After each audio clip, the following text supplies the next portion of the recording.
Bonjour à tous, c'est Jean-Luc Roux sur sa chaîne YouTube. Aujourd'hui, nous allons parler d'Airbus qui développe un drone collaboratif pour l'Eurofighter.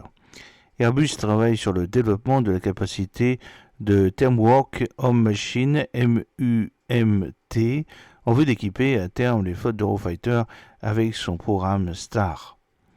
Les drones collaboratifs sont en plein développement. Les États-Unis ont déjà pris une certaine avance avec différents modèles, dont certains entreront en service dans les 2 prochaines années. En Europe, le programme Neuron aurait dû permettre de placer les Européens en tête de ces programmes, mais les indécisions politiques ont placé le continent en queue de peloton.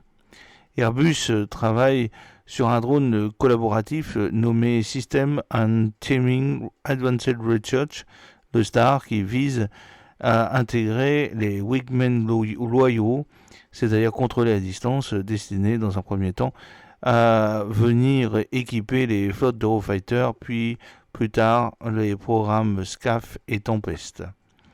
Le système STAR est un démonstrateur qui sera utilisé pour tester des capacités MUMT, Managed United Timing, avec l'Eurofighter Typhoon, et grâce aux technologies développées pour l'évaluation à long terme intégrée dans un pod. Pour ce faire, Airbus prépare un banc d'essai basé sur un Eurofighter avec un contrat pour commencer à modifier un avion de l'armée d'air allemande prévu au début de 2025. Le démonstrateur STAR sera capable de contrôler les systèmes d'avions sans équipage UAS à l'aide de liaisons de données et de systèmes de communication installés dans un pod. L'usage de ce dernier doit, selon Airbus, faciliter la certification et l'intégration des technologies. Une fois validées, elles pourront être intégrées directement dans l'avion. La maquette du Star a été exposée plus tôt cette année à côté d'un Eurofighter lors de l'exposition aérospatiale internationale ILA Berlin 2024. Les détails sur l'état actuel du programme n'avaient pas été divulgués à l'époque.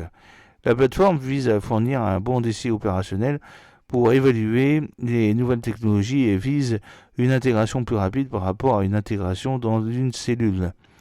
S'il est jugé efficace, ce système pourrait être rapidement intégré aux flottes opérationnelles avec un programme de mise à niveau progressif, accélérant la transition vers de futures capacités de combat.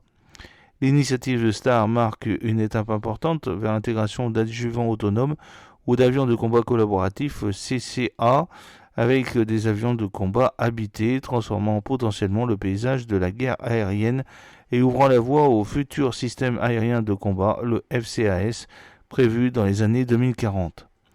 Le démonstrateur STAR est un élément essentiel du Centre national allemand de tests et de développement pour Eurofighter.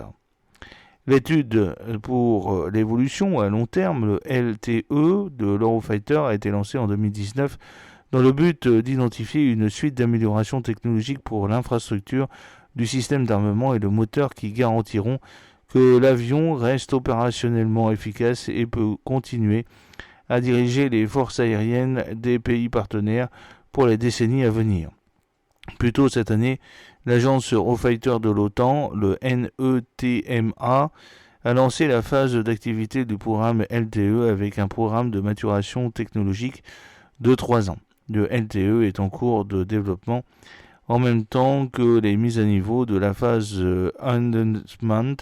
Le PE en cours est destiné à améliorer encore les capacités de l'avion à mesure que la production se poursuit. Le LTE comprend des mises à niveau pour l'architecture du système de mission de l'avion, le sous-système d'aide défensive prétorienne, le DASS, l'interface homme-machine IHM et les performances du moteur EJ200. La société a en outre mentionné que l'avion hébergera des capteurs de première classe et élaborera et fusionnera des données provenant de toutes les sources du réseau. Cela nécessitera à son tour des réseaux de données à haut débit pour assurer la disponibilité de la bande passante pour la transmission des données à partir des pods et des antennes, une puissance de traitement de cisaillement et un cockpit à la pointe de la technologie. Les avions en cours de production sont dans l'amélioration de la phase 3 P3E, qui est divisée en plusieurs étapes. P3E est lui-même divisé en 5 autres incréments dans le cadre du Programme national de développement. Dans l'ensemble, cette étape intègre entièrement le missile air-sol Brimstone et le missile air-air Meteor, ainsi que le pod de ciblage Lightning 5 et une interface homme-machine améliorée dans le cockpit. C'est dans cette phase de mise à jour que le programme STAR vient s'intégrer.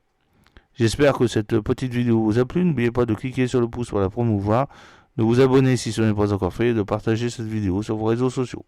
A très bientôt, fidèlement, Jean-Luc Gros.